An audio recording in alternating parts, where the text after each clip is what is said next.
আমি শুনেছি ক্লিওপেট্রা নাকি রাজহাঁস ব্যবহার করত। ঘটনাটা কতটুকু সত্যি জানি না।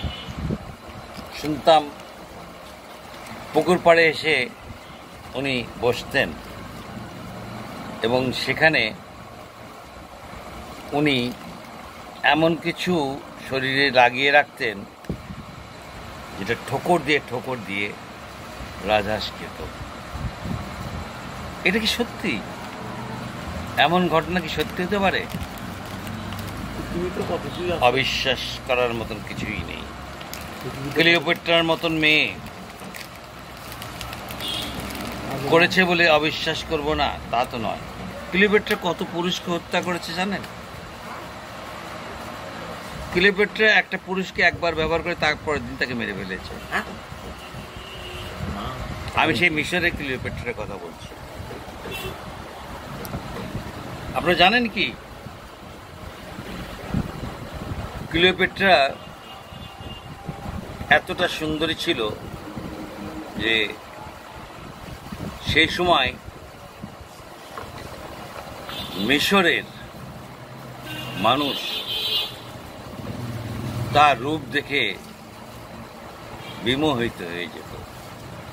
একবার এক পুরুষ ক্লিওপেট্রাকে দেখতে এসে এতটাই বিমোহিত হয়েছিল, তার ব্যাপারটা ক্লিওপেট্রা বুঝতে পেরে তাকে রাতে আহ্বান জানায়।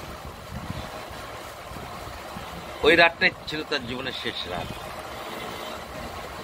কিন্তু তার আক্ষেপ নেই এই কারণে, ক্লিওপেট্রার মতন একজনকে যাই হোক একটা কিছু করেছে, করতেই পারে। আমরা তার করি না।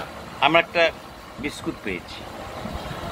এই বিস্কুটটা আমাকে দিয়েছে প্রথমে চন্দন এনেছে আমার স্ত্রীর জন্য। সেটা একটা মিল্কি সুন্দর একটা ফ্লেভার পেয়েছে সুজন। তা আমি বললাম আমি সিল্ক হয়ে তোকে বলছি তুই খেয়ে নে। তো একটা বিস্কুট আমাকে দিয়েছে।